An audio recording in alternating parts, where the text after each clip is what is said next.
Donc, salut à toi, bienvenue dans le premier podcast du Runner. Aujourd'hui, je vais te parler de la VMA. Donc, ça me semblait une bonne chose pour commencer la série de podcasts. Donc, ce podcast, je vais le diviser en trois parties. Donc, dans une première partie, je vais te parler de à quoi sert la VMA. Dans la deuxième partie, je vais te parler de l'invention du test dont je vais te parler dans le podcast. Et ensuite, dans la troisième partie et dernière partie, je vais te parler de comment réaliser ce test. Donc, pour commencer, à quoi sert la VMA? Donc, déjà, qu'est-ce que c'est? Donc, la VMA, c'est la vitesse maximale aérobie. Donc, c'est la vitesse maximale à laquelle tu peux courir. Donc, des études qui ont démontré que la VMA était en lien avec la VO2 max.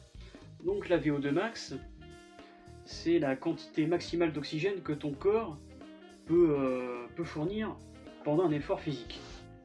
Donc la VMA, à quoi ça sert concrètement? Donc ça te sert à connaître ta vitesse maximale. Et une fois que tu as ta VMA, ça te permet de pouvoir connaître tes différentes allures. Voilà, donc on en parlera à la fin du podcast. Donc le test dont je vais te parler aujourd'hui, c'est le test du Demi Cooper. Donc, je vais te parler de Kenneth Cooper, qui était un ancien lieutenant-colonel de l'armée de l'air dans l'Oklahoma. Cooper, durant ses années à l'armée, il a inventé un test pour pouvoir évaluer la condition physique de ses militaires. Donc il a inventé le simple test de Cooper. Donc c'est un test sur 12 minutes pour pouvoir évaluer les aptitudes physiques de ses militaires. Donc les militaires sont habitués à l'effort physique quotidien. Donc c'est pour ça que ils font des tests de 12 minutes, alors que nous, pour connaître notre vitesse, on fait juste un test sur 6 minutes, mais on en parlera à la fin du podcast. Voilà. Donc Cooper a quitté l'armée de l'air au bout de 13 ans, et il a fondé ses instituts à lui. Donc il a fondé le Cooper Institute et le Cooper Aerobics Center. Donc il enchaîne étude sur étude sur l'exercice physique, il fait des recherches là-dessus, ça l'intéresse. Et si ça vous intéresse, je vous mettrai des liens en description si j'en trouve, pour pouvoir vous éclairer sur ce sujet. Et maintenant on en vient à la dernière partie de ce podcast. Donc comment réaliser ce test de VMA? Donc déjà, qu'est-ce que c'est le test de Demi Cooper?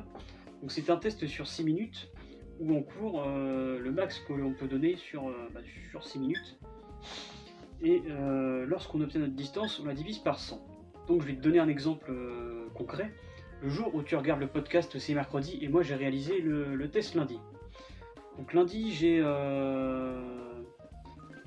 réalisé mon test de VMA, et il s'est avéré que j'ai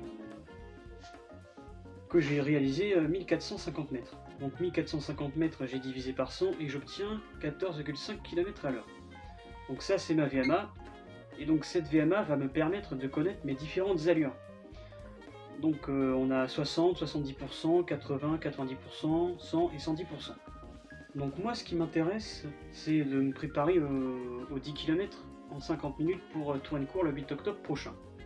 Donc moi, ce qui va m'intéresser, les allures qui vont m'intéresser, c'est 60-70% pour les sorties longues, donc le footing, et les allures à 80-90% pour les séances de fractionné et de footing actif. Voilà. Et donc moi, les conseils que je peux te donner pour réaliser ce test, c'est que là, je vais parler aux novices. Donc si tu es novice, je te conseille pas de faire ce test directement, parce que sinon tu vas être dégoûté du sport. Et franchement, je trouve que c'est dommage. Donc pour pallier à ça, je te conseille de faire quand même quelques séances de footing, mais tranquillement, voilà, pour t'habituer à l'effort.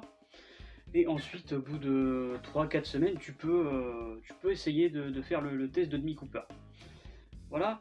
Et ensuite, les conseils que moi je peux donner aux coureurs qui sont habitués, donc c'est de prendre une montre GPS ou GNSS, ou une appli de course comme Strava, comme moi j'utilise, pour pouvoir connaître la distance qu'on a effectuée. Donc, voilà.